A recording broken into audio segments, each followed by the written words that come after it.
Guys, আবার তোমাদের সাথে দেখা হচ্ছে আমাদের নতুন একটা ব্লগের সাথে। তো আমরা আছি এখন বর্তমানে সুন্দরবনে। সুন্দরবনে তো না, প্রপার সুন্দরবন না, আর এটাকে বলছে গডখালি। গডখালিতে আছি, মানে আমরা একটা বিয়ের প্রোগ্রামে এসেছিলাম। তো আমরা স্টে করেছিলাম এখানেই পাশে একটা, এই যে আমার পিছনে দেখতে পাচ্ছ, এখানেই স্টে করেছিলাম। তো এখানে আমি আর দীপু এসেছি কাজে, আর আমাদের এগেনস্টে আছে, মানে মেয়ের বাড়িতে আছে জয়রা, আর আমরা ছেলেকে নিয়ে আসলাম এখানে।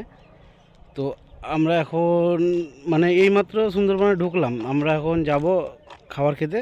খাবার টাবার খেয়ে তারপরে দেখব, পরিস্থিতি নিব বিয়ের কি হয় গল্প। তো চলো আমরা একটু খাওয়া দাওয়ার খেয়ে খিদা পেয়েছে। তো আমার সামনে বোর্ড দেখতেই পাচ্ছ। তো বর্তমানে আমরা চলে এসেছি খাওয়ার টেবিলে। খাওয়ার টেবিলে আমি আর দীপু বসে গেছি, এখনও খাবার রেডি হচ্ছে। খাবার দিবে আমাদের, আমরা খাবো। তো খাই খাবার যাইনি কোনো, দিবে খাবার। খাবারের মধ্যে তো আমাদের মানে বাঙালিদের সবচেয়ে ভালো ডাল ভাত।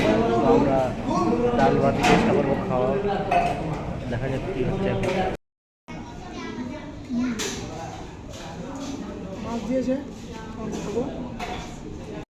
খাওয়া দাওয়া কমপ্লিট করে আমাদের তো এখন কাজ নাই, তো চলে এসেছি আমরা একটু নদীর পাশে। তো চলো নদীর পাশের ভিউটা তোমাদেরকে দেখাচ্ছি কেমন আছে।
এই যে লঞ্চটা চলছে, বুঝতে পারছো কি না? এই যে দেখো চলছে পুরা, দেখে মনে হচ্ছে এটা লঞ্চ আছে। দেখো ডিলাক্স রুম।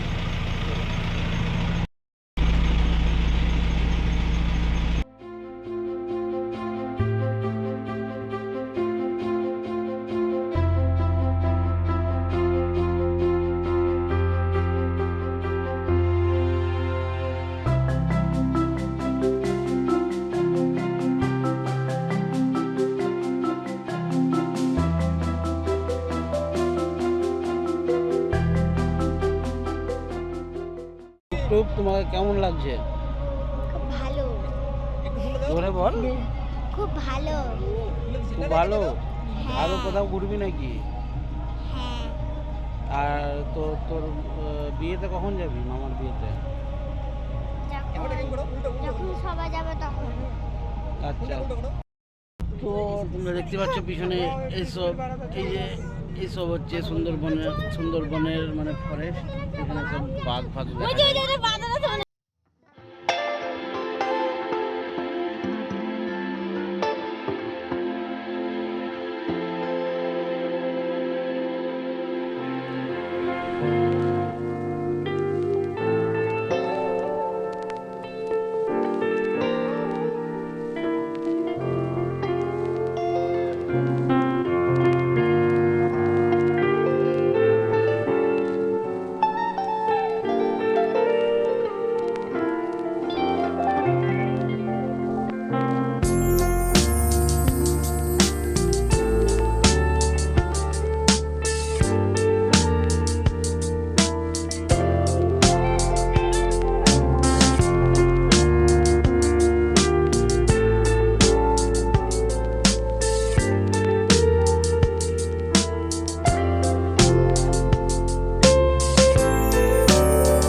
মানে বিয়ে বাড়িতে ঢুকতেই হবে, ওখানে তো ওখানে না গেলে তো হবে না। আমরা এখনই বোট থেকে নেমে দাঁড়িয়ে আছি নদীর ধারেই, এখানে সব ভিউটা নিচ্ছি কেমন আছে দেখছি।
এখন বর্তমানে আমরা রওনা হলাম আমাদের বাড়ির পথে। এখন সব কিছু তো শেষ, তো এখন আমরা লঞ্চে আছি, বাড়ির পথে রওনা হলাম। এই যে এখানে আছে সব দাঁড়িয়ে। অবস্থা খুব খারাপ, রাত্রে ঘুম হয়নি, 2 ঘন্টা ঘুমাই যায়, ঘুমিয়ে গেছি। আর এই তো পাগলাদের মতো উল্টে গেছে, আরে ঘুমাইছি। এখানে জয় মাতব্বা, এখানে সাগরদা আছে, এখানে আমাদের রাসেল ব্রো, আর আমি আরেকজনকে দেখাচ্ছি। এখানে একটা নিব্বা দাতুরিয়া। আমাদের সেটা এগুলো, এটা তো কাপড়ের ব্যাগ, এটা তো কাপড়ের ব্যাগ, সেটা কাপড়ের ব্যাগ কেমনি হয়ে গেল? এই দেখেন না, এই যে কাপড়ের ব্যাগ, টুপি, কলো, স্পেস হচ্ছে। আমরা বেড়াই গেলাম এখন স্টেশনের পথে, মানে ক্যানিং স্টেশনের পথে। আর আমরা আছি বর্তমানে গাড়ির হুডে।